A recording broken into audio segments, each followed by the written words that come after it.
আলহামদুলিল্লাহ, লোহাদি এলাকাবাসী ও যুব সমাজের উদ্যোগে আয়োজিত আজকের এই ওয়াজ দোয়া মাহফিলের সম্মানিত সভাপতি হযরতুল আল্লাম হযরত মাওলানা আব্দুল কাদির সাহেব দাওয়াত বরকাতুহুম, প্রিন্সিপাল লোহাদি বালিকা আলিম মাদ্রাসা, সামনে উপবিষ্ট আছেন দূর দূরান্ত থেকে আগত বুড়া বাবারা, যুবক ভাইরা এবং পর্দার আড়ালে আছেন সম্মানিত পর্দানিসীন মা ও বোনেরা।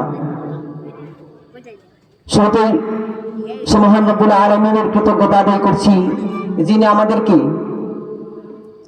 দয়া করে মায়া করে দুনিয়ার হাজারো দায় ঝামেলা থেকে ফারেক করে আল্লাহর দুনিয়ায় জান্নাতের বাগানে আসার বসার তৌফিক দান করেছেন এবং আমাকে কোরআন ও হাদিসের আলোকে কিছু আলোচনা করা এবং আপনাদেরকে শ্রবণ করার তৌফিক দান করেছেন। এই জন্য দিল থেকে আওয়াজ দেওয়া সকলের শুকরিয়া আদায় করি, বলি আলহামদুলিল্লাহ।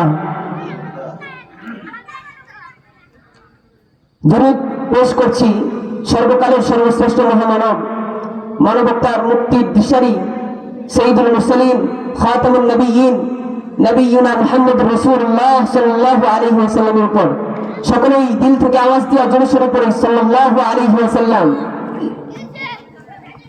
মুহতারাম হাজরিন,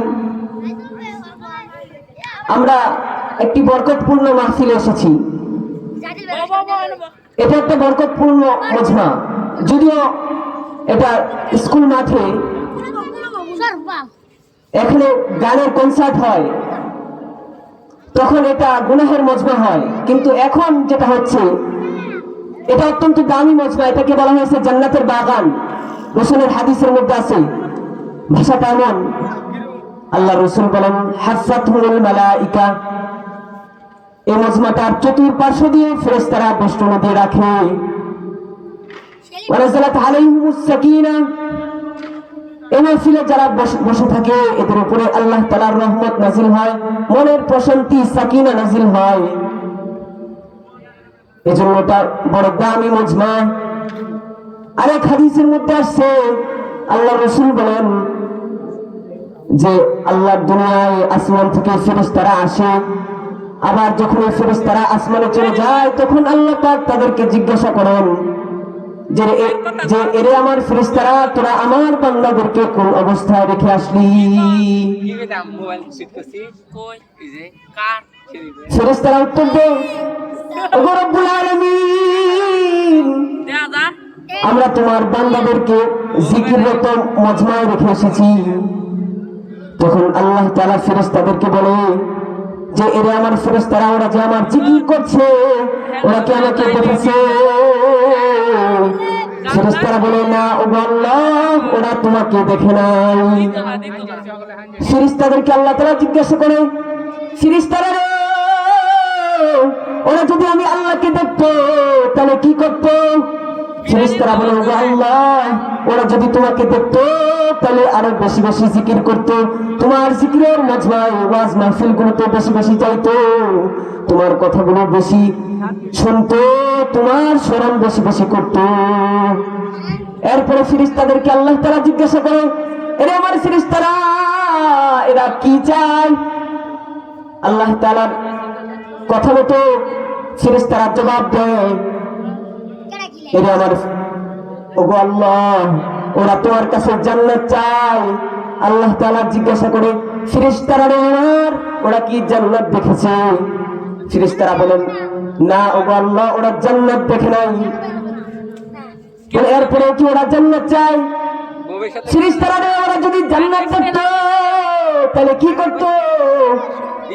আল্লাহ তাআলাকে ফেরেশতারা বলে, ওরা যদি জান্নাত দেখতো তাহলে বেশি বেশি জান্নাতে যাওয়ার কাজগুলা করতো, এই সমস্ত বরকতপূর্ণ মজমায় বেশি বেশি যাইতো। জান্নাতে যাওয়া যায় যে কাজগুলো করলে, এই কাজগুলো তারা বেশি বেশি করতো। ফেরেশতাদেরকে আবার জিজ্ঞাসা করে, ওরা কিসের থেকে পানা চায়? ফেরেশতারা বলে, ওরা তোমার বানানো জাহান্নামের আগুন থেকে মুক্তি চায়। ফেরেশতাদেরকে জিজ্ঞাসা করে, এরে আমার ফেরেশতারা, ওরা কি জাহান্নাম দেখছে? ফেরেশতারা জবাব দেয়, ওগো আল্লাহ, ওরা জাহান্নাম দেখে নাই, এরপরে ওরা জাহান্নাম থেকে মুক্তি চায়। আল্লাহ বলে, ওরা যদি জাহান্নাম দেখতো, আমি আল্লাহ কেমন আগুন জাহান্নামে জ্বালাইছি, এগুলো যদি দেখতো তাহলে কি করতো? ফেরেশতারা জবাব দেয়, ওগো আল্লাহ, ওরা যদি জাহান্নাম দেখতো তাহলে জাহান্নামে যেতে হয় যে কাজগুলো করলে, গুনাহের কাজ, এগুলো তারা জীবনেও করতো না। ফেরেশতাদেরকে আর পরে আল্লাহ তাআলা বলে, ফেরেশতারা তোরা সাক্ষী থাক। আমি আল্লাহ বললাম, এই মজমায় যারা উপস্থিত আছে, এই মাহফিলে যারা বসে আছে, এই বান্দাদেরকে আমি আল্লাহ এই মুহূর্তে তাদেরকে সাক্ষী রেখে ক্ষমা করে দিলাম।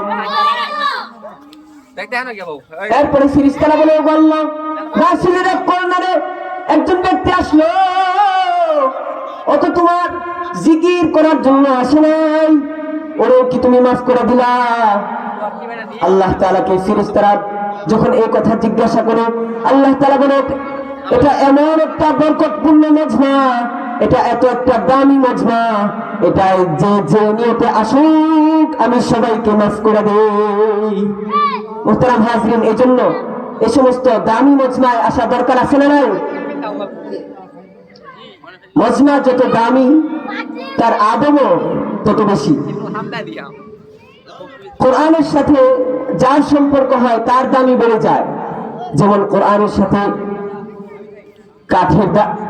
কাঠ লাগছে, কোরআনের সাথে কাঠের সম্পর্ক হয়েছে রেহালের মাধ্যমে, তো রেহালটা মানুষের পায়ে লাগলে চুমা খায়। কোরআনের সাথে যার সম্পর্ক হয়, যেমন মাহফিলের সম্পর্কটা এটাও কোরআনের সাথে হয়েছে, তো মাহফিলের দামটাও বেড়ে গেছে।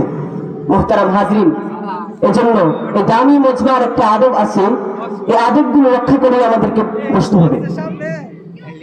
এই মাহফিলের, এই মজমার এক নম্বর আদব হলো মজলিসটাকে সুন্দর করে বসা। এটা আমার কথা নয়, এটা আল্লাহ পাক রব্বুল আলামিনের কথা। আল্লাহ তাআলা সূরাতুল মুজাদালার 11 নম্বর আয়াতের মধ্যে বলেন, ইয়া আইয়ুহাল্লাযীনা আমানু ইযা ক্বিলা লাকুম তাফাসসাহু ফিল মাজালিসি ফাফসাহু ইয়াফসাহিল্লাহু লাকুম। এরে আমার ঈমানদার বান্দা বান্দীরা, যারা আমি আল্লাহর উপর ঈমান এনেছো, এরে আমার প্যারা মুমিন বান্দারা, যখন তোমাদেরকে বলা হবে, ইযা ক্বিলা লাকুম, যখন তোমাদেরকে বলা হবে তাফাসসাহু ফিল মাজালিস, তোমরা মজলিসের জায়গাটাকে প্রশস্ত করে দাও, অর্থাৎ পিছন দিক থেকে উঠে উঠে সামনের দিকে এগিয়ে এসে মাঝখানের জায়গাগুলোকে, ফাঁকা জায়গাগুলোকে ভরাট করে মজলিসের পিছনের জায়গাগুলোকে ঈমানদার ভাই বোনদের জন্য বসার জন্য, তাদের বসার জন্য জায়গা খালি করে দাও। তখন তোমরা ফাফসাহু, জায়গা খালি করে দিবে। জায়গা খালি করে দিলে লাভটা কি? পরের অংশে আল্লাহ তাআলা বলেছেন, ইয়াফসাহিল্লাহু লাকুম, বান্দারে আমি তোমার জন্য জান্নাতের মধ্যে জায়গা প্রশস্ত করে দেব। বলেন সুবহানাল্লাহ। এজন্য এই মজলিসের আদব রক্ষা করেই বসতে হবে। মুহতারাম হাজিরিন, যদি মাঝখানে ফাঁকা জায়গা রেখে বসি, আমি তো কোনো বক্তা না, একটু পরে আসছে যারা আলোচনা করেন, আমি ওনাদের আলোচনা শুনেছি। আল্লামা ইরশাদ আলী নোমানী সাহেব দাওয়াত বারাকাতুহু অত্যন্ত চমৎকার আলোচনা করেন। গত বছরের আগের বছর এসেছে আমাদের কাছে। তো ওনারা যখন আসবে তখন মাহফিলের প্যান্ডেল ভরে যাবে, তখন সবাই সামনের দিকে এগিয়ে এসে ফাঁকা জায়গাগুলোকে ভরাট করে বসবো। কারণ ফাঁকা জায়গা যদি রাখি তাহলে এখানে শয়তান এসে বসে আপনাকে খোঁচাতে থাকবে। শয়তান কত ডেঞ্জারাস দেখবেন। আল্লাহ পাক রব্বুল আলামিন নিজেই বলে যে শয়তান আল্লাযী ইউওয়াসওয়িসু ফি সুদুরিন নাস, মানব দেহের কলবের মধ্যে যায় খোঁচাতে থাকে। পৃথিবীর কোন মানুষের ক্ষমতা নেই মানুষের কলবের মধ্যে যায় খোঁচানোর, কিন্তু শয়তান যায় মানুষের কলবের মধ্যে খোঁচাতে থাকে। আপনাকে খোঁচাতে খোঁচাতে ফুসকার দোকানে নিয়ে বসায় দিবে। মুহতারাম হাজিরিন, কত চমৎকার ডাক দিয়েছেন আল্লাহ পাক, অত্যন্ত দয়া করে মায়া করে ইয়া আইয়ুহাল্লাযীনা আমানু বলে ডাক দিয়েছেন আল্লাহ। এরপরে বলেছেন যে তোমাদেরকে যখন বলা হবে যে মজলিসের জায়গাগুলোকে প্রশস্ত করে দাও, তখন মজলিসের জায়গাগুলোকে প্রশস্ত করে দেবে। আল্লাহ তাআলা একবার নয়, কোরআনুল কারীমের মধ্যে 89 বার ইয়া আইয়ুহাল্লাযীনা আমানু বলে মুমিনকে সম্বোধন করেছেন। ইয়া আইয়ুহাল্লাযীনা আমানু বলে 89 বার সম্বোধন করেছেন মুমিনকে। ইয়া আইয়ুহান নাস বলে আল্লাহ তাআলা সমগ্র দুনিয়ার সমস্ত মানুষকে সম্বোধন করেছেন মাত্র 20 বার। আর কাফের যারা আল্লাহকে মানে না, এই সমস্ত কাফেরদেরকে আল্লাহ তাআলা মাত্র ইয়া আইয়ুহাল্লাযীনা কাফারু বলে কোরআনের মধ্যে একবার ডাক দিয়েছেন। তার মানে যার সাথে ডাকাডাকি বেশি, যার সাথে কথোপকথন বেশি, ওর সাথে আল্লাহর মুহাব্বতে বেশি। কথা বলেন ঠিক কিনা? মুমিনকে আল্লাহ তাআলা দেখেছেন বেশি, বোঝা যায় যে মুমিনকে মুহাব্বত করেন বেশি। এজন্য মুমিনের সাথে আলাপ আলোচনাও আল্লাহ তাআলার বেশি। মুহতারাম হাজরিন, বাবা আদম ও মা হাওয়া আলাইহিস সালামকে জান্নাত থেকে শয়তান ধোঁকা দিয়ে বের করেছে। আমাদেরকে এই ছোট্টখাটো মাহফিল থেকে বের করতে পারবে কি পারবে না? পারবে, অবশ্যই পারবে। এই জন্য আমাদেরকে খুব সতর্কতার সাথে বসতে হবে। কোরআনের আলোচনাগুলো মনোযোগ দিয়ে শুনতে হবে। কোরআনের আলোচনা কিভাবে শুনবো? এটাই আল্লাহ পাক রব্বুল আলামিন সূরা আ'রাফের 204 নম্বর আয়াতের মধ্যে বলেন, ওয়াইদা কুরিআল কুরআনু ফাসতামিউ লাহু ওয়া আনসিতু লাআল্লাকুম তুরহামুন। আল্লাহ পাক রব্বুল আলামিন বলেন, ওয়াইদা কুরিআল কুরআনু ফাসতামিউ লাহু, যখন তোমরা কোরআন পড়বে, যখন কোরআন কারীম তেলাওয়াত করা হবে, ফাসতামিউ লাহু, মনোযোগ দিয়ে দিলের কান লাগিয়ে শুনবা। আল্লাহ তাআলা দিলের কান দিয়ে কোরআন শুনতে বলেছেন। একটা হলো চামড়ার কান। চামড়ার কান দিয়ে যদি আল্লাহ শুনতে বলতেন তাহলে সামিআ ইয়াসমাউ থেকে বলতেন। আল্লাহ তাআলা ফাসতামিউ বলেছেন বলে এটা চামড়ার কান নয়, এটা দিলের কান। কারণ কোরআন শুনলে দিলের জং দূর হয়, দিলের মধ্যে কোরআনের মুহাব্বত তৈরি হয়, রাসূলের মুহাব্বত তৈরি হয়, মাহফিলগুলোর প্রতি মুহাব্বত তৈরি হয়। আলেম উলামায়ে কেরামের মাহফিল, এগুলোকে মুহাব্বত করা দরকার আছে না নাই? এগুলোকে মুহাব্বত করলে আল্লাহ আপনাকে ভালোবাসবেন। আমার আজকের মূল আলোচনা হলো আল্লাহ তার রাসূলের ভালোবাসা। তার আগে মাহফিলের আদবগুলোর কথা বলছি। মুহতারাম হাজরিন, আল্লাহ বলছেন ফাসতামিউ লাহু, তোমরা দিলের কান লাগায়া কোরআন শুনবা। ওয়া আনসিতু লাআল্লাকুম তুরহামুন, দিলের কান লাগায়া মনোযোগ দিয়ে শোনার সাথে সাথে যদি ওয়া আনসিতু চুপচাপ বসে থেকে কোনো কথাবার্তা না বলে এই কোরআনের আলোচনাগুলো তোমরা শুনতে পারো, তাহলে মাহফিল শেষে রহমত বরকত নিয়ে তোমরা বাড়িতে ফিরতে পারবা। মুহতারাম হাজরিন, এটা হলো এই মজমার 2 নম্বর আদব। আল্লাহ পাক রব্বুল আলামিন কোরআনুল কারীমের 200 আল্লাহ তাআলা সূরা আ'রাফের 204 নম্বর আয়াতের মধ্যে 2 নম্বর আদবের কথা বলেছেন। 3 নম্বর আদব কি? 3 নম্বর আদব হলো শুধু এখানে আলোচনা শুনবো এমনটাই না, সাহাবায়ে কেরামের আদর্শ ছিল, সাহাবায়ে কেরামের বৈশিষ্ট্য ছিল যে কোরআন ওনারা শুনতো এবং কোরআন থেকে যা শুনতো বিধিবিধান আল্লাহ পাকের সবগুলোকে মেনে নিত। মুহতারাম হাজরিন, এই আদবের কথা আল্লাহ পাক রব্বুল আলামিন, এটা হলো এই মজমার 3 নম্বর আদব। আল্লাহ পাক রব্বুল আলামিন সূরাতুল বাকারার 285 নম্বর আয়াতের মধ্যে আদবের কথা বলেন। আল্লাহ পাক রব্বুল আলামিন বলেন, ওয়া ক্বালু সামি'না ওয়া আতা'না। সাহাবায়ে কেরামের বৈশিষ্ট্য ছিল ওরা যখন কোরআনের আলোচনা শুনতো, কোরআন থেকে বিধিবিধানগুলো শুনতো, নবীজির মুখে যখন কোরআনের তেলাওয়াত শুনতো, তখন এগুলো শুধু শুনেই ক্ষান্ত রাখতো না, বরং এগুলোকে মেনে নিত। সাহাবায়ে কেরামরা বলতো, আল্লাহ পাক বলেন ওয়া ক্বালু, সাহাবায়ে কেরামরা বলে সামি'না, আমরা শুনেছি, কোরআনের আলোচনাগুলো শুনলাম, ওয়া আতা'না, এবং মেনে নিলাম। কোরআনের আলোচনাগুলো শুনে এরপরে মেনে নিলে কি হবে? যারা কোরআন মানে এরা আল্লাহ পাকের আনুগত্যশীল বান্দা।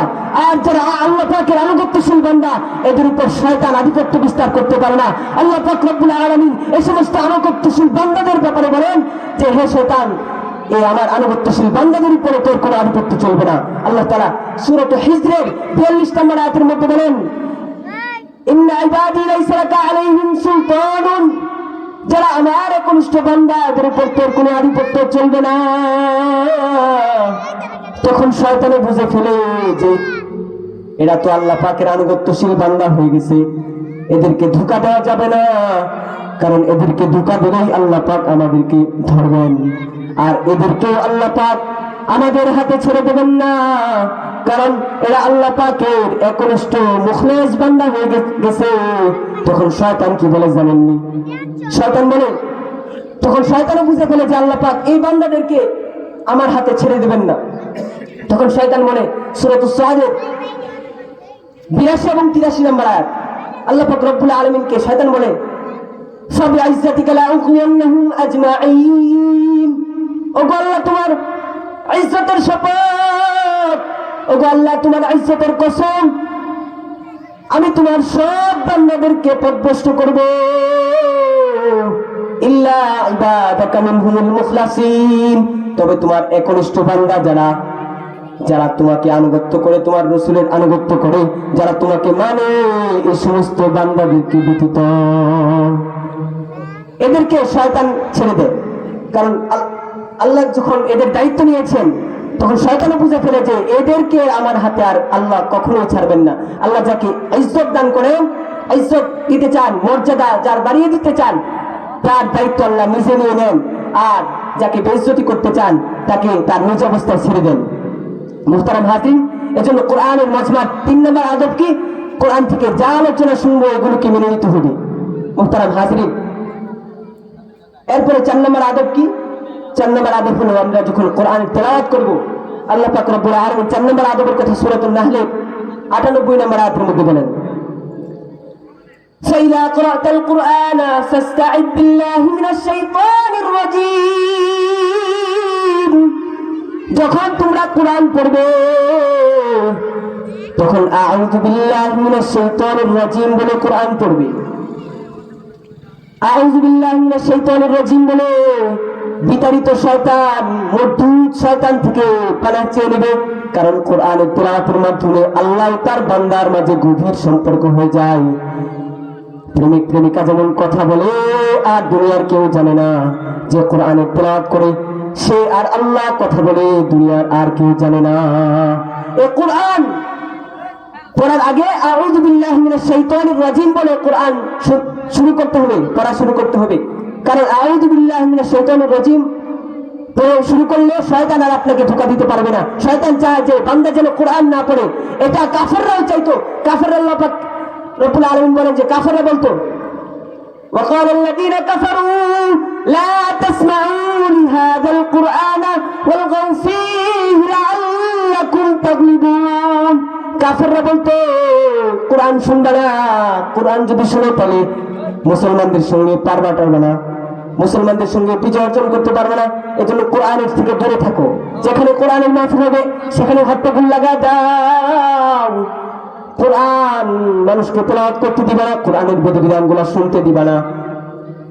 আল্লাহ পাক রব্বুল আলামিন মুসা আলাইহিস সালামকে বলে, মুসা তোমাকে আমি কালিমুল্লাহ বানিয়েছি, আর জানো আমি আমার হাবিবের উম্মতকে কি দিয়েছি? আমি আমার হাবিবের উম্মতকে দেব কালামুল্লাহ, যে কালামুল্লাহর মাধ্যমে আমি এই হাবিবের উম্মতের সাথে নিজে কথা বলবো। কালিম মানে যে আল্লাহ পাকের সাথে কথা বলেন। আর আল্লাহ পাক বলেন আমি হাবিবের উম্মতকে দিয়েছি কালামুল্লাহ, যে কালামুল্লাহর মাধ্যমে আমি নিজে আল্লাহ হাবিবের উম্মতের সাথে কথা বলবো। মুহতারাম হাজিরিন, এজন্য কোরআনের তেলাওয়াত যখন শুরু করব তখন আউযু বিল্লাহি মিনাশ শাইতানির রাজিম বলে পড়া শুরু করতে হবে। এটা হলো কোরআনুল কারীমের 4 নম্বর আদব। এই মজমার 4 নম্বর আদব। 5 নম্বর আদব হলো এই কোরআন যখন পড়ব, সূরাতুন নামলের 30 নম্বর আয়াতের মধ্যে আল্লাহ তাআলা বলেন, وإنه من سليمان وإنه بسم الله الرحمن الرحيم। এই কোরআন যখন পড়ব তখন বিসমিল্লাহির রহমানির রহিম বলে কোরআন পড়া শুরু করব। মুহতারাম হাজিরিন, এজন্য এই কোরআন বিসমিল্লাহির রহমানির রহিম বলে একমাত্র আল্লাহ পাকের নামে শুরু করতে হবে। মুহতারাম হাজিরিন, তাহলে এই বরকতপূর্ণ মজমা, এই মজমার আদবের কথা বললাম এবং কত দামি মজমা এই কথাগুলো বললাম। তাহলে আমরা শেষ পর্যন্ত থাকবো তো নাকি? ইনশাআল্লাহ শেষ পর্যন্ত থাকবো। যতজনই হই, আমরা কতজন আসি এগুলো দেখবার টাইম আমাদের নাই। যতজন আসি, বদরের যুদ্ধের সময় সাহাবায়ে কেরাম কম ছিলেন, কিন্তু আল্লাহ পাক রব্বুল আলামিন কোরআনুল কারীমের মধ্যে সূরাত আলে ইমরানের 23 নম্বর আয়াতের মধ্যে বলেন ওয়ালাকাদ নাসরাকুমুল্লাহু বিবাদরি ওয়া আনতুম আযিল্লা, যে আমি বদরের সাহাবায়ে কেরামকে সাহায্য করেছিলাম আর তোমরা ছিলে দুর্বল। বদরের সাহাবায়ে কেরামরা ছিল দুর্বল, কিন্তু আল্লাহ পাক রব্বুল আলামিন ফেরেশতা দিয়ে ওদেরকে সহযোগিতা করেছেন। এজন্য অল্প মানুষ এটা দেখলে হবে না, কেমন মুসলমান আছে এটা দেখবো না, বরং কতজন মুসলমান আছে এটা দেখবো না, বরং কেমন মুসলমান আছে আমরা এটা দেখবো। মুহতারাম হাজিরিন, আল্লাহ পাক রব্বুল আলামিন বদরের যুদ্ধের সাহাবায়ে কেরামকে সহযোগিতা করেছেন, আমাদেরকে সাহায্য সহযোগিতা করবেন। কথা বলেন ঠিক কিনা? বদরের যুদ্ধের সময় আল্লাহ রাসূল সাল্লাল্লাহু আলাইহি ওয়াসাল্লামকে সাহাবায়ে কেরামরা বলেছিল, মিকদাদ রাদিয়াল্লাহু তাআলা ছিল সাহাবায়ে কেরামদের মধ্যে, ওনারা বলেছিল যে হে আল্লাহর নবী, আমরা আপনার ডানে আছি, আমরা আপনার বামে আছি, আমরা আপনার সামনে আছি, আমরা আপনার পিছনে আছি, যেই দিক থেকে আপনার উপর শত্রু দল আক্রমণ করুক না কেন, চতুর্দিক থেকে আমরা সেই আক্রমণকে রুখে দেবো। মুহতারাম হাজিরিন, আজ 1400 বছর 14 থেকে 1500 বছর পরে এসে আমরা আল্লাহর নবীর উম্মতরা বলতে চাই, আমরা আল্লাহর নবীর ইজ্জতের ডানে আছি, আমরা আল্লাহর নবীর ইজ্জতের বামে আছি, আমরা আল্লাহর নবীর ইজ্জতের সামনে আছি, আমরা আল্লাহর নবীর ইজ্জতের পিছনে আছি। যেই দিক থেকে শত্রু দল আক্রমণ করুক না কেন, চতুর্মুখী আক্রমণকে আমরা রুখে দেবো ইনশাআল্লাহ। মুহতারাম হাজিরিন, এজন্য আমাদেরকে খাঁটি মুমিন হতে হবে। আর খাঁটি মুমিন হওয়ার 1 নম্বর তরিকা কি?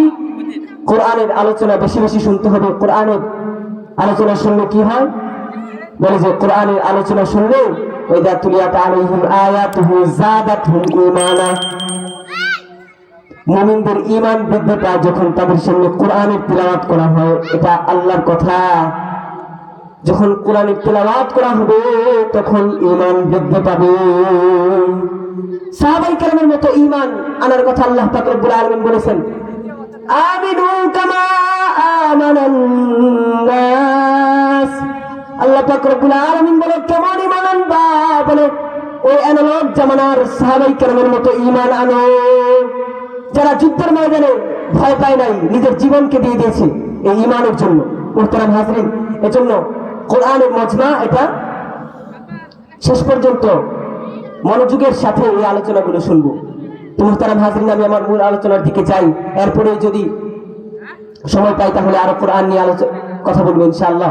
আমি আমার মূল আলোচনার বিষয়বস্তু রেখেছি আল্লাহ তার রাসূলের ভালোবাসা। আল্লাহ পাক রব্বুল আলামিন সূরা আলে ইমরানের 31 নম্বর আয়াতের মধ্যে বলেন, আল্লাহ পাক রব্বুল আলামিন এই আয়াতের মধ্যে আল্লাহকে ভালোবাসার মাপকাঠি বলে দিয়েছেন।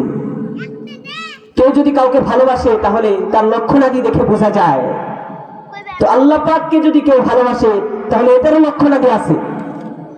কেউ যদি আল্লাহকে ভালোবাসার দাবিদার হয় তাহলে তার দাবিতে সে কতটুকু সত্যবাদী এটা বোঝা যাবে কেমনে?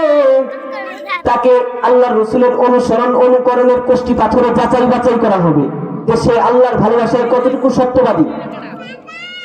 এটা আল্লাহ পাক রব্বুল আলামিন আয়াতের মধ্যে বলেন, আমি খুতবার মধ্যে তেলাওয়াত করেছি, قل إن كنتم تحبون الله فاتبعوني يحببكم الله ويغفر لكم ذنوبكم والله غفور رحيم। আল্লাহ পাক রব্বুল আলামিন বলেন, ওগো আমার হাবিব, ওরা যদি আমাকে ভালোবাসতে চায় তাহলে ওদেরকে বলে দেন, কোন হিনবে আপনি বলে দেন, ইন কুনতুম তুহিব্বুনাল্লাহ, তোমরা যদি আল্লাহকে ভালোবাসতে চাও, ফাত্তাবিউনি, তাহলে আমি নবীকে অনুসরণ করো, আমি নবীর ইত্তিবা করো, আমি নবীর সুন্নাত দিয়ে তোমার জীবনটাকে সাজাও। ফাত্তাবিউনি, তুমি আমি নবীকে অনুসরণ করো, ইউহিব্বুকুমুল্লাহ, যেন আল্লাহ তোমাকে ভালোবাসেন, ওয়া ইয়াগফির লাকুম যুনুবাকুম, এবং তোমার গুনাহসমূহ যেন আল্লাহ ক্ষমা করে দেন। ওয়া ইয়াগফির লাকুম যুনুবাকুম ওয়াল্লাহু গফুরুর রহিম, আল্লাহ হলেন অতিশয় ক্ষমাশীল, পরম করুণাময়।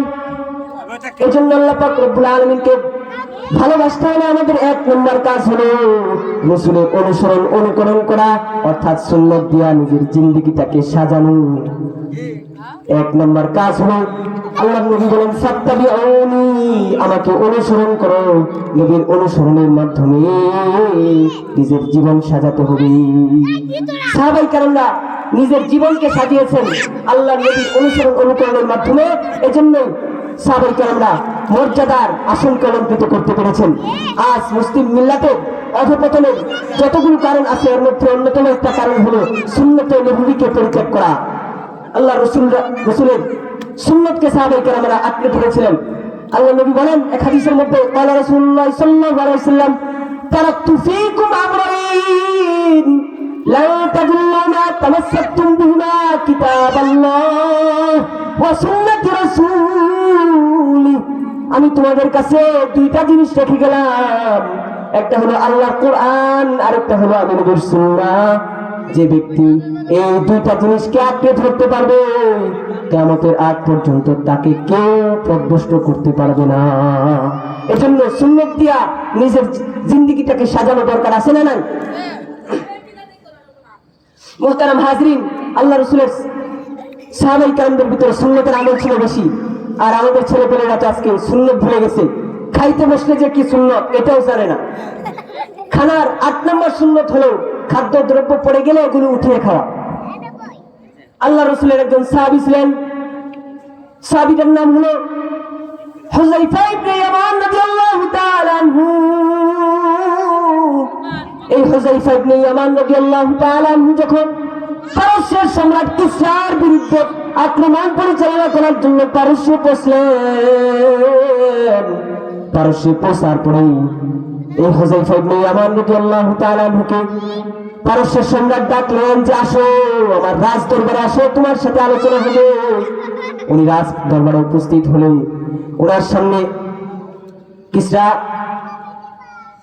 খাবার উপস্থিত করলো। আল্লাহ রাসূলের সাহাবী ওনার খাবারটাকে সাদরে গ্রহণ করে খেতে শুরু করলেন। সাহাবী তো আল্লাহর নবী খানা খাইতেছেন, খানার মাঝখানে একটা লুকমা হাত থেকে ছুটে পড়ে গেল।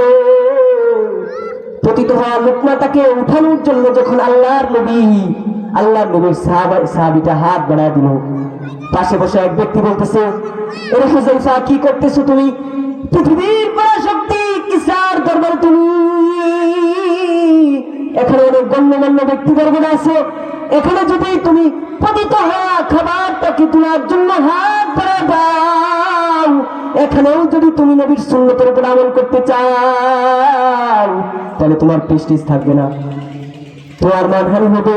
মানুষ মনে করবে, এখানে যারা উপস্থিত আছে এরা মনে করবে যে এই ব্যক্তিটা বড় লোভী ব্যক্তি, যে খানাটা পড়ে গেছে ওটাও ছাড়ে না।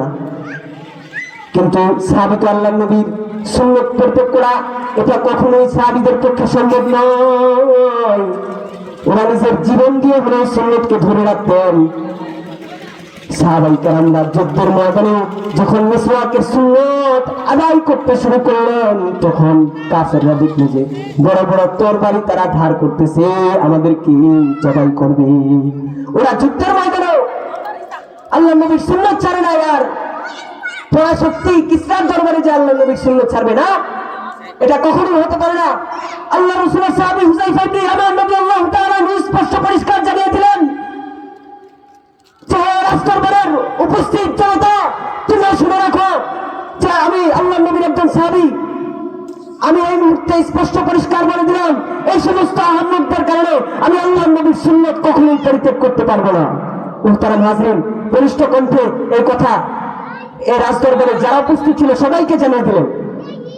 এরা ছিল আল্লাহর নবীর সাহাবী।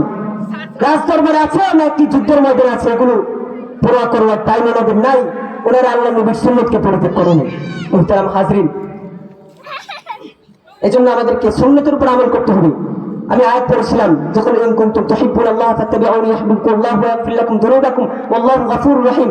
আল্লাহকে যদি ভালোবাসতে চায় কেউ, তাহলে তার ১ নম্বর কাজ হলো তার রাসূলকে অনুসরণ করা। আল্লাহ নবী বলেন ফাত্তাবিউনি, সূরা আলে ইমরানের ৩১ নম্বর আয়াত। এটা হলো ১ নম্বর কাজ। আর আল্লাহ নবীকে অনুসরণ করলে কি হয় এটা আল্লাহ পাক রব্বুল আলামিন সূরাতুন নিসার ৮০ নম্বর আয়াতের মধ্যে বলেন। আল্লাহ পাক রব্বুল আলামিন বলেন, মান ইউতি'আর রাসূলা ফাকাদ আতা আল্লাহ, যারা আমার নবীকে অনুসরণ করবে, যারা আমার নবীর ইত্তিবা করবে, আমার রাসূলকে মানবে, ওরা যেন আমি আল্লাহর অনুসরণ করলো, আমি আল্লাহর ইত্তিবা করলো, আমি আল্লাহকেই মানলো। তাহলে আল্লাহর রাসূলকে মানলে কি হবে? আল্লাহকেই মানা হবে। বুখারীর হাদিস আছে, আল্লাহ নবী বুখারী শরীফে বলেন যে মান আতাআনি দাখালাল জান্নাহ, মান আতাআনি ফাকাদ আতা আল্লাহ ওয়া মান আসানি ফাকাদ আসাল্লাহ। যারা আল্লাহর রাসূলের অনুসরণ করেছে ওরা জান্নাতে যাবে, যারা আল্লাহ রাসূলের অনুসরণ করেছে এরা আল্লাহকে অনুসরণ করলো, আর যারা আল্লাহ রাসূলের অবাধ্যতা করেছে ওরা যেন আল্লাহকেই অবাধ্য, আল্লাহরই অবাধ্য হলো, আল্লাহ পাককেই মানলো না। মুহতারাম হাজিরিন, এজন্য আল্লাহকে মানতে হলে আল্লাহ রাসূলের ইত্তিবার মাধ্যমে মানতে হবে। আল্লাহ পাক রব্বুল আলামিন কুরআনুল কারীমের সূরাতুল হাশরের 7 নম্বর আয়াতের মধ্যে বলেন, এই 7 নম্বর আয়াতটা যদি খালি কেউ মেনে নেয় উম্মতের মধ্যে, তাহলে এই 7 নম্বর আয়াত হাশরের সূরাতুল হাশরের 7 নম্বর আয়াত তাহলে এই উম্মতের জন্য যথেষ্ট হয়ে যাবে। এই 7 নম্বর আয়াতের মধ্যে আল্লাহ পাক কি বলেন? আল্লাহ পাক রব্বুল আলামিন সূরাতুল হাশরের 7 নম্বর আয়াতের মধ্যে বলেন, ওয়ামা আতাকুমুর রাসূলু ফাখুযুহু ওয়ামা নাহাকুম আনহু ফান্তাহু। আল্লাহ পাক রব্বুল আলামিন বলেন, আল্লাহর রাসূল তোমাদের জন্য যা নিয়ে এসেছেন, তোমাদেরকে যা দেন এগুলো তোমরা গ্রহণ করো, আর যা কিছু থেকে তোমাদেরকে বিরত থাকতে বলেন, যা কিছু বর্জন করতে বলেন এগুলো তোমরা বর্জন করো।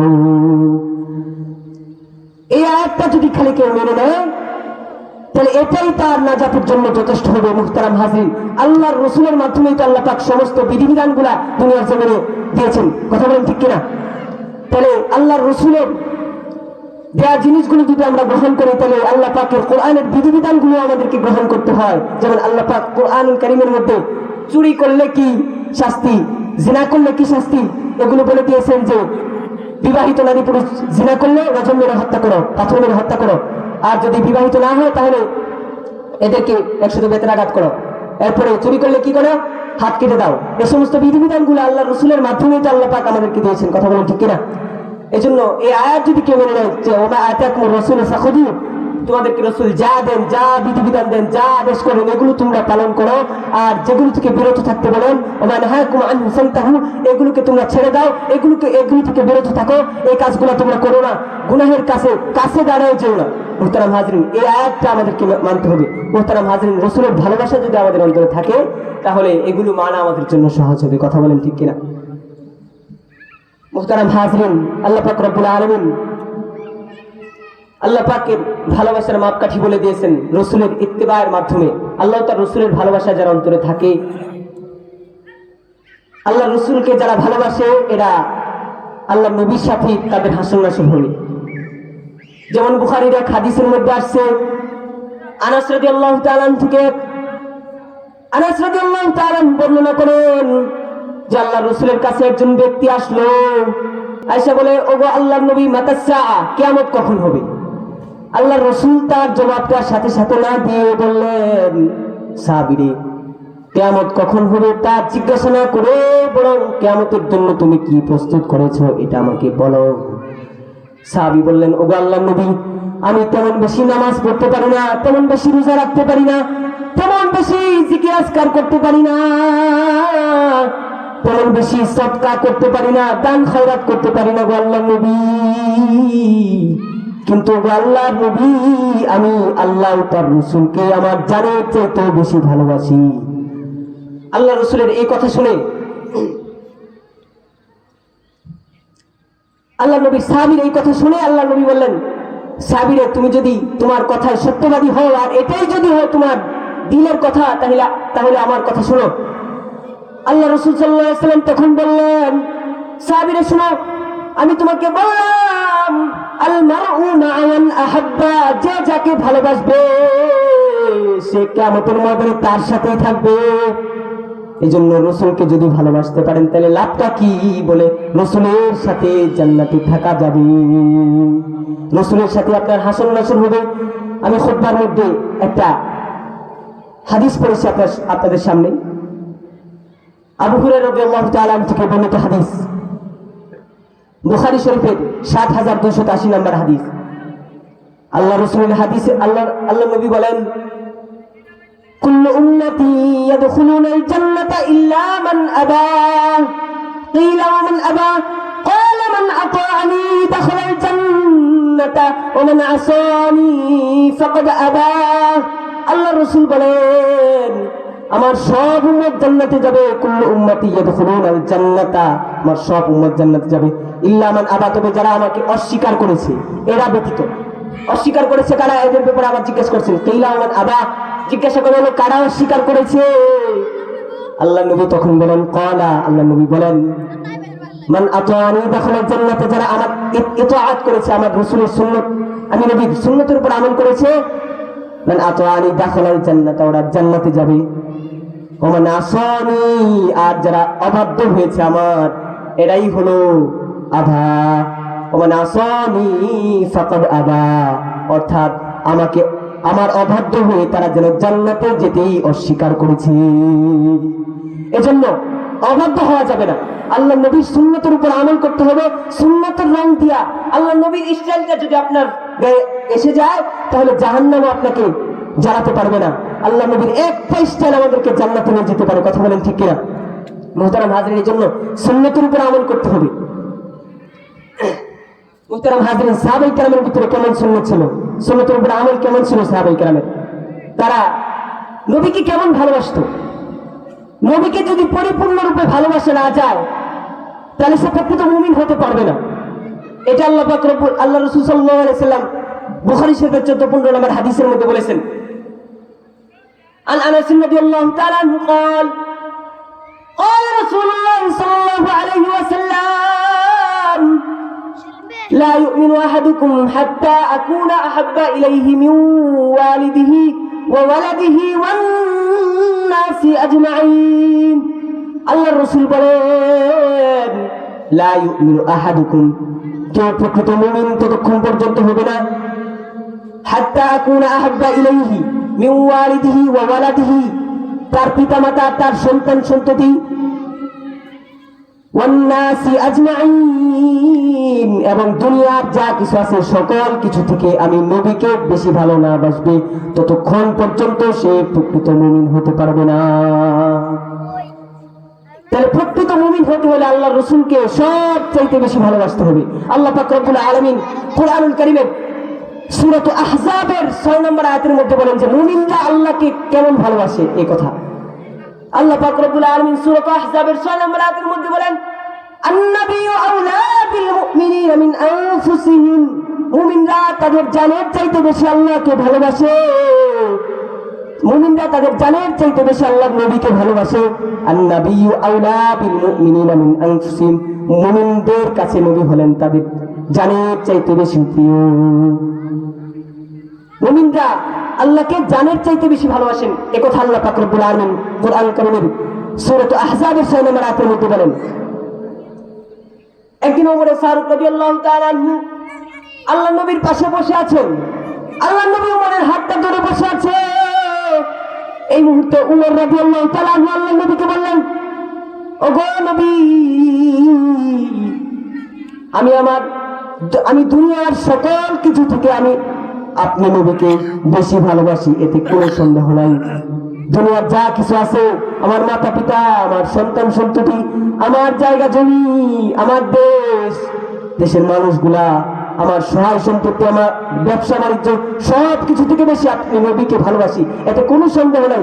কিন্তু আল্লাহর নবী, এখনো আমি আমার জানের চাইতে বেশি আপনাকে ভালোবাসতে পারি না। কেমন মনে করলেন যে আমি আপনাকে জানের চাইতে বেশি ভালোবাসতে পারি নাই? যে উমরের ব্যাপারে নবী করিম সাল্লাল্লাহু আলাইহি ওয়াসাল্লাম হাদিসের মধ্যে আছে, তিরমিজি শরীফের 309 নম্বর হাদিস, আল্লাহর নবী বলেন লা ইউমিনু আহাদুক, আল্লাহর নবী বলেন লাউ কানা বাদি নাবিয়ান লাকানা উমর, আমার পরে যদি কেউ নবী হতো তাহলে উমর হতো সে নবী। এমন একজন ব্যক্তি বললেন যে ও আল্লাহর নবী, আমি এখনো পর্যন্ত আপনাকে জানের চাইতে বেশি ভালোবাসতে পারি নাই। কেমন? উমর বললেন যে আমি জানের চাইতে বেশি ভালোবাসতে পারি নাই যে উমর রাস্তা দিয়ে হাঁটলে শয়তানের রাস্তা দিয়ে হাঁটতো না, যে উমরকে মেসাজে ওয়াহী বলা হতো। কুরআন কারীমের বহু জায়গায় আল্লাহ পাক উমরের মেজাজ অনুযায়ী উমর যেটা চেয়েছেন এই অনুযায়ী আয়াত নাযিল করেছেন। এমন উমর বললেন যে আমি আপনাকে জানের চাইতে বেশি ভালোবাসতে পারি নাই, সবকিছু চাইতে বেশি ভালোবাসি কিন্তু জানের চাইতে না, এটা বললেন। কেমন উমর বললেন যে ওমর সব সময় আল্লাহর নবীর পাশে থাকার চিন্তা ফিকির করত। মৃত্যুর পরে যখন মারা যান তখন আল্লাহ নবীর পাশে শোয়ার জন্য আয়েশা রাদিয়াল্লাহু তাআলার কাছে আবদার করে আল্লাহ নবীর পাশে শুয়েছে। এমন ওমর বললেন যে আমি এখনো আপনাকে জানের চাইতে বেশি ভালোবাসতে পারি নাই। আল্লাহ নবী জবাবে কি বললেন? আল্লাহ নবী বললেন, তাহলে ওমর শুনে রাখো, তাহলে এখনো তুমি পরিপূর্ণ মুমিন হতে পারো না। ওমর রাদিয়াল্লাহু তাআলা আল্লাহ নবীর এমন জবাব শুনে কিছুক্ষণ চুপ করে রইলেন, কিছুই বলেন না, চুপ করে আছেন ওমর। কিছুক্ষণ পরে ওমর বললেন, ও আল্লাহ নবী, এই যে এই মুহূর্তে আমি আপনাকে আমার জানের চাইতে বেশি ভালোবাসি। এরপরে আল্লাহ নবী বলেন, আল আন ইয়া ওমর, এখন এই যে এখন তুমি পরিপূর্ণ মুমিন হয়ে গেলা। এজন্য আমাদেরকে জানের চাইতে বেশি কাকে ভালোবাসতে হবে বলেন? নবীকে ভালোবাসতে হবে। মুমিনের কাছে নবী থাকবে তার জানের চাইতে বেশি প্রিয়। মুহতারাম হাজরিন, এটাই আল্লাহ পাক রব্বুল আলামিন সূরাতুল আহজাবের 6 নম্বর আয়াতের মধ্যে বলেন। মুহতারাম হাজরিন, এরপরে বুখারী শরীফের আরেক হাদিসের মধ্যে আছে 21 নম্বর হাদিস বুখারী শরীফের, আর মুসলিম শরীফের 43 নম্বর হাদিস। এই হাদিসের মধ্যে আছে সালাসাতুন মান কুন্না ফীহি ওয়াজাবা বিহিন্না হালাওয়াতুল ঈমান, তিনটি গুণের সমাবেশ যার ভিতরে ঘটবে ও ঈমানের প্রকৃত স্বাদ পেল, ওই ব্যক্তিটা ঈমানের প্রকৃত মজা পাবে, স্বাদ পাবে। এর মধ্যে 1 নম্বর গুণ হলো মান কানা আল্লাহু ওয়া রাসূলুহু আহাব্বা ইলাইহি মিম্মা সিওয়াহুমা, তার কাছে আল্লাহ তার রাসূলের ভালোবাসা দুনিয়ার সকল কিছু থেকে বেশি থাকবে, অধিক। আল্লাহ তার রাসূলের ভালোবাসাটা তার ভিতরে সবচেয়ে বেশি থাকবে। যার ভিতরে আল্লাহ তার রাসূলের ভালোবাসা বেশি থাকবে সে ঈমানের প্রকৃত স্বাদ পাবে। এজন্য ঈমানের প্রকৃত স্বাদ পেতে হলে আমাদেরকে আল্লাহ তার রাসূলের ভালোবাসাটা আমাদের অন্তরে বেশি থাকতে হবে। মুহতারাম হাজরিন, আল্লাহ পাক রব্বুল আলামিন এরপরে সূরাত তাওবার 24 নম্বর আয়াতের মধ্যে 8টা জিনিসের কথা বলেন, যে এই 8টা জিনিসকে যারা 3টা জিনিসের উপর প্রাধান্য দেবে ওরা যেন আল্লাহ পাকের আযাব আসমান থেকে আসার জন্য অপেক্ষা করে। আল্লাহ পাক রব্বুল আলামিন বলেন, কুল ইন কানা আবাউকুম, তোমাদের পিতামাতা, ওয়া আবনাউকুম, তোমাদের সন্তান সন্ততি, ওয়া ইখওয়ানুকুম, তোমাদের ভাই, ওয়া আজওয়াজুকুম, তোমাদের স্ত্রী, ওয়া আমওয়ালুন ইকতারাফতুমুহা, এবং এমন সম্পদ যা তোমরা উপার্জন করো, ওয়া তিজারাতুন তাখশাউনা কাসাদাহা, এবং তোমাদের ব্যবসা বাণিজ্য যা তোমরা ধ্বংস হয়ে যাওয়ার ভয় করো। মাঝে মধ্যে আগুন লাগে পড়ে যায় না, বাজার পুরাটা পুড়ে যায়, কথা বলেন ঠিক কিনা? এজন্য ব্যবসা বাণিজ্যের একটা মুহাব্বত মানুষের ভিতরে থাকে। এজন্য আল্লাহ বললেন যে 8টা জিনিসের ভিতরে একটা জিনিস ব্যবসা বাণিজ্য রাখলেন, যে ব্যবসা বাণিজ্য এটা ধ্বংস হয়ে যাওয়ার ভয় যে তোমরা করো এটা। ও মাসাকিনু তারদাউনাহা,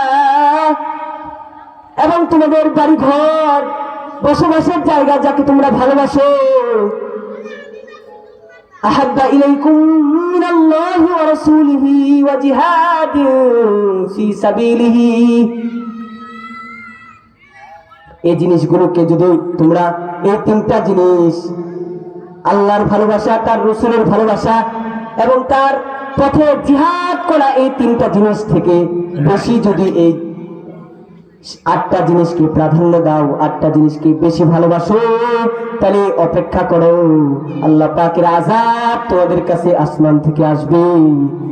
আল্লাহু লা ইয়াহদিল কওমাল ফাসিকিন, আয়াতের শেষে আল্লাহ পাক বলেন যারা ফাসিক, যারা নাফরমান, এদেরকে আল্লাহ পাক পথ দেখায় না। এজন্য আমরা আল্লাহ পাকের আনুগত্যশীল বান্দা, আমরা নাফরমান না, আনুগত্যশীল বান্দা। এই জন্যই আল্লাহ পাক হুঁশিয়ার করে বলে দিয়েছেন যে এই 8টা জিনিসকে যদি তোমরা 3টা জিনিসের উপর প্রাধান্য দাও, তাহলে তোমাদের উপরে, তোমরা অপেক্ষা করো, তোমাদের উপরে আসমান থেকে আযাব নেমে আসবে। তাহলে 8টা জিনিস, 1 নম্বর কি?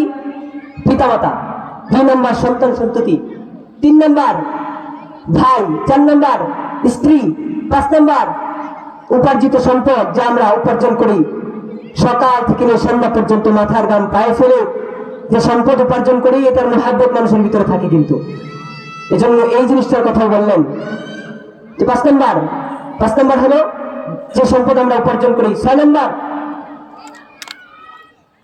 আমাদের ব্যবসা বাণিজ্য। 7 নম্বর কি? 7 নম্বর হলো আমাদের বাসস্থান, যেখানে আমরা থাকি। এরপরে 8 নম্বর আরেকটা কথা বলেছেন মুহতারাম হাজিরিন। এই 8টা কথা, এই 8টা জিনিসকে যারা 3টা জিনিসের উপর প্রাধান্য দিবে, এদের উপরে আল্লাহ পাক আসমান থেকে আযাব দিবেন। এদেরকে অপেক্ষা করতে বলেছেন যে তোমরা আযাবের অপেক্ষা করো। মুহতারাম হাজিরিন, এই জন্য আল্লাহর রাসূলকে, আল্লাহকে এবং তার রাস্তায় জিহাদ করাকে এই 8টা জিনিসের উপর প্রাধান্য দিতে হবে। কথা বলেন ঠিক কিনা? মুহতারাম হাজিরিন, আল্লাহ পাক রব্বুল আলামিন সূরাত আহজাবের 36 নম্বর আয়াতের মধ্যে বলেন, وما كان لمؤمن ولا مؤمنة إذا قضى الله ورسوله أمرا أن يكون لهم الخيرة من أمرهم ومن يعص الله ورسوله فقد فاز। আল্লাহ পাক রব্বুল আলামিন এই আয়াতের মধ্যে বলেন, যারা মুমিন, যারা আমি আল্লাহ পাকের উপর ঈমান আনে এমন মুমিনদের ব্যাপারে আল্লাহ পাক যদি কোনো জিনিস ফয়সালা করে দেন, কোনো জিনিসের মীমাংসা করে দেন, তাহলে এই বিষয়ে আবার মত প্রকাশ করা অথবা ভিন্ন কোনো আইন জারি করা, এটা মুমিনদেরকে এই ছাড় দেন নাই, অবকাশ দেন নাই মুমিনদেরকে। এই আয়াত যখন আমাদের সামনে আসছে, তখন এই রাজনৈতিক কথা চলে আসে। আল্লাহ পাক রব্বুল আলামিন অনেক বিধিবিধানগুলো আমাদের সামনে কোরআনের মধ্যে দিয়েছেন, কিন্তু বিগত 16 বছর পর্যন্ত ফ্যাসিস্ট সরকার শেখ হাসিনা রাষ্ট্র পরিচালনা করেছে। কোরআনের বিধিবিধানগুলো এই রাষ্ট্রের মধ্যে জারি করে নাই, বরং কোরআনের বিরুদ্ধে চলেছে। আমাদেরকে নাটক শোনাইতো যে কোরআন পড়ে পড়ে নাকি তারা রাষ্ট্র পরিচালনা শুরু করে, কিন্তু কোরআনের বিধিবিধানগুলা এটা এই রাষ্ট্রের মধ্যে বাস্তবায়ন করে না। ঠিক কিনা? এই আয়াতটা নাজিল হয়, ইবনে কাসিরের বর্ণনায় আছে যে আল্লাহর রাসূলের একজন সাহাবী ছিল জুলাইবীব রাদিয়াল্লাহু তাআলা আনহু। জুলাইবীবের বিয়ে শাদীর কাহিনীকে কেন্দ্র করে আবার আরেক বর্ণনায় আছে যে যায়েদ বিন হারেসা আল্লাহর রাসূলের প্রথমে কৃতদাস ছিলেন, এরপরে মুক্ত করে দিয়ে আল্লাহ নবী যাকে পালক পুত্র বলে ঘোষণা করলেন। যায়েদ বিন হারেসার বিয়ে যখন জয়নব বিনতে জাহাশ রাদিয়াল্লাহু আনহা ওনার সাথে হয়, তখন রাজি হচ্ছিল না। এই ব্যাপারে আয়াতটা নাযিল হয়। মুহতারাম হাজিরিন, আল্লাহ রাসূলের সাহাবী ছিল জুলাইবীব রাদিয়াল্লাহু তাআলা আনহু, অত্যন্ত বেটে সাহাবী, কালো সাহাবী জুলাইবীব রাদিয়াল্লাহু তাআলা আনহু। বংশমর্যাদায় তেমন কোন উঁচু বংশের ছিলেন না, যার কারণে জুলাইবীবের সাথে কেউ বন্ধুত্ব করতো না। কিন্তু জুলাইবীব রাদিয়াল্লাহু তাআলা আনহু কারো কাছে যে ভালো না লাগলো আল্লাহর রাসূলের কাছে মাঝে মাঝে আসতো, আসরের পরে আসতো, বিভিন্ন সময়ে এসে আল্লাহ নবীকে অনেক কিছু জিজ্ঞাসা করতো, খুশ আলাপ করতো, আল্লাহ নবীর কাছে মনের দুঃখগুলা বলতো। জুলাইবীব রাদিয়াল্লাহু তাআলা আনহু সংসার বাঁধার খুব স্বপ্ন ছিল, কিন্তু জুলাইবীব রাদিয়াল্লাহু তাআলা আনহু অত্যন্ত বেটে সাহাবী ছিল, কালো সাহাবী ছিল, হতদরিদ্র সাহাবী ছিল। কিতাব পড়লে পাওয়া যায় এত হতদরিদ্র ছিল, পায়ের জুতা কেনার মতো সামর্থ্য জুলাইবীবের ছিল না। আল্লাহ নবী জুলাইবীবকে একদিন জিজ্ঞাসা করতেছেন, জুলাইবীব বয়স তো অনেক হয়েছে, বিয়ে শাদী কি করবা না? জুলাইবীবকে যখন এই কথা জিজ্ঞাসা করলো, জুলাইবীব উত্তর দেয়, ওগো আল্লাহর নবী, মদিনার এমন কোন ঘর বাকি রাখি নাই যেখানে আমি বিয়ের প্রস্তাব দেই নাই, মদিনার এমন কোন লোক বাকি রাখি নাই যার একটা মেয়ে আছে আর আমি তাকে প্রস্তাব দেই নাই। কিন্তু কেউ আমার প্রস্তাবটা রাখে না, আমি বেটে হওয়ার কারণে, কালো হওয়ার কারণে, হতদরিদ্র হওয়ার কারণে। ওগো আল্লাহর নবী, আমাকে নিয়ে হাসি ঠাট্টা করে যার বাড়িতেই যাই, বেটে মানুষ যদি একটা আসে আপনাদের কাছে, অনেকে হাসি ঠাট্টা করে না, এমন হাসি ঠাট্টা করতো এই সাহাবীকে নিয়ে। কিন্তু এই জুলাইবীব রাদিয়াল্লাহু তাআলা আনহু আল্লাহর নবীকে অত্যন্ত ভালোবাসতেন, আর আল্লাহর নবী জুলাইবীবকে ভালোবাসতো। আল্লাহ নবী বলতেছেন, জুলাইবীব তুমি চিন্তা করো না, কিছুদিনের মধ্যে আমি তোমার বিয়ের ব্যবস্থা করে দিচ্ছি। জুলাইবীবকে এই কথা বলে দেওয়ার পরে জুলাইবীব চলে গেল। আল্লাহ নবী আনসারী এক সাহাবী ছিল, যার একটা মেয়ে স্বামীর বাড়ি থেকে তালাক প্রাপ্ত হয়ে এখন বাপের বাড়িতে আছে। তো মদিনার মধ্যে উল্লেখযোগ্য একজন সুন্দরী নারী ছিলেন ওই মেয়েটা। আল্লাহ নবী বিয়ের প্রস্তাব দিল, এরে আমার আনসার সাহাবী, আমি তোমার মেয়ের বিয়ের প্রস্তাব দিলাম, তুমি কি রাজি কিনা বলো। আনসার সাহাবীটা বলেন, ওগো আল্লাহর নবী, সরদার দুই জাহান, কুল কায়নাতের সর্দার, ওগো আল্লাহর নবী, আপনি আমার মেয়ের বিয়ের প্রস্তাব দিয়েছেন আর আমি না করে দিব, এটা কেমনে হয়। ওর আনন্দ দেখে আল্লাহ নবী বুঝতে পারলেন যে ও মনে করছে আমি নিজের জন্য আল্লাহ নবীর কাছে বিয়ে দেওয়ার জন্য। মদিনার মেয়েদের বাবারা পাগল ছিল যে আমার একটা মেয়ে আমি আল্লাহ নবীর কাছে দিতে পারি কিনা, আল্লাহ নবীর সাথে আমি বৈবাহিক সম্পর্ক করিয়ে ফেলতে পারি কিনা, এর জন্য পাগল ছিল। আল্লাহ নবী ওর খুশিটা বুঝতে পেরে আল্লাহ নবী বললেন, এরা আমার আনসার সাহাবী, আমি তোমার মেয়ের ব্যাপারে বিয়ের প্রস্তাব দিয়েছি ঠিক, কিন্তু আমি আমার জন্য দেই নাই, আমি আমার একজন সাহাবীর ব্যাপারে তোমার কাছে বিয়ের প্রস্তাব দিয়েছি যাকে আমি আল্লাহ নবী ভালোবাসি, এবং সেই সাহাবীটাও আমি আল্লাহ নবীকে ভালোবাসি। জানতে চাইলেন কে এই সাহাবী।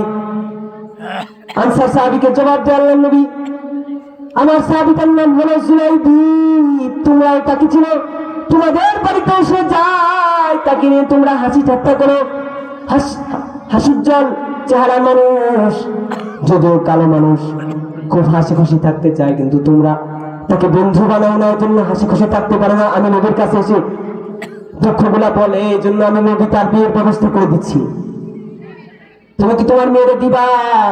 এতক্ষণ পর্যন্ত নবীর কাছে মেয়ে দেওয়ার জন্য পাগল ছিল, কিন্তু এখন যখন জুলাইবিবের কথা শুনছে তখন বলে, ও আল্লাহ নবী, মেয়ে তো আমার একার না, মেয়ের মা ঘরে আছে, আমি মেয়ের মায়ের সাথে পরামর্শ করে আপনাকে জানাই। আনসার সাহাবীকে বলে দিলেন যে ঠিক আছে, তুমি যা তোমার স্ত্রীর সাথে পরামর্শ করো যে মেয়েকে দিবা কিনা। আনসার সাহাবী বাড়িতে চলে গেল, যা বিবিকে ডাক দিয়ে বলে, বিবি আমার, আল্লাহ নবীর সাহাবীর ব্যাপারে প্রথমে বললেন যে আল্লাহ নবী আমাদের মেয়ের বিয়ের প্রস্তাব দিয়েছে, তুমি কি তোমার মেয়েকে আল্লাহ নবীর প্রস্তাবকৃত বিয়েতে দিবা কিনা। আল্লাহর নবীর কাছ থেকে প্রস্তাব এসেছে, কথাটা শোনার পর আনসারী সাহাবীর স্ত্রীর আনন্দটাও বেড়ে গেল। বললেন যে সরাসরি আল্লাহ নবী আমাদের মেয়ের বিয়ের প্রস্তাব দিয়েছে, আর এই বিয়েটা আমি না করি কেমনে, আমি রাজি আছি। ওর আনন্দ দেখে আনসারী সাহাবী বলতেছে যে আমিও প্রথমে আনন্দ খুব বেশি হয়েছিল, আমার খুব খুশি হয়ে গিয়েছিলাম, কিন্তু আসল খবর জানার পরে বলি যে তোমার সাথে পরামর্শ করে নেই, তারপরে ফাইনাল ডিসিশনটা জানাই দিই। হ্যাঁ, তাহলে এটা আবার কেমনে হলো, কি হলো, আসল খবর আবার কি আমাকে বলো। এরপরে আল্লাহ নবী সাহাবী, আনসারী সাহাবী তার স্ত্রীকে বললো যে আল্লাহ নবী নিজের জন্য বলে নাই, বরং আল্লাহ নবীর একজন সাহাবী আছে, তোমরাও যাকে চিনো।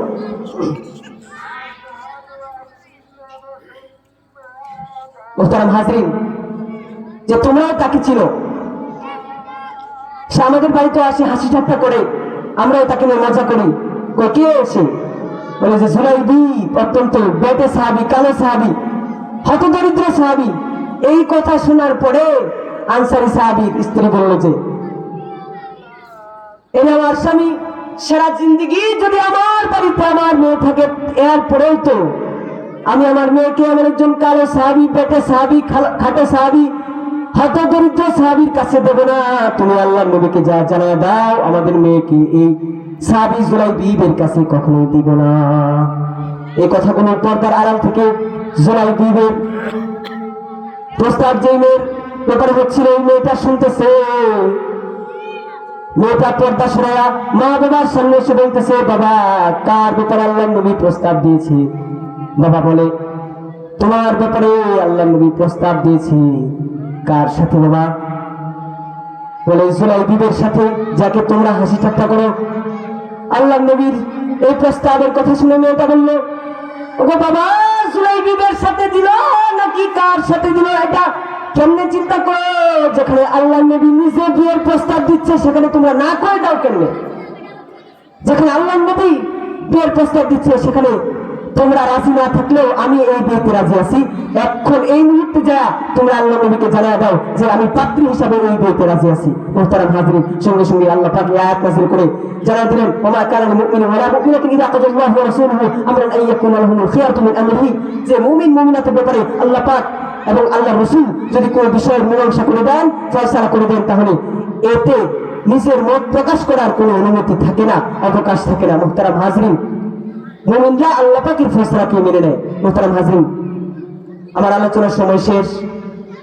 আমার অত্যন্ত ঠান্ডা এবং অনেক বেশি ঠান্ডা এবং গলারও সমস্যা, আপনারা বুঝতেই পারছেন যে গলা ভেঙে গেছে। তার আমার সময় শেষ, আমি শেষ করে দিচ্ছি এই মুহূর্তে। মুহতারাম হাজিরিন, যে কথাগুলো বললাম, আল্লাহ তার রসুলের ভালোবাসা, এগুলো আমাদের মনে লালন পালন করতে হবে।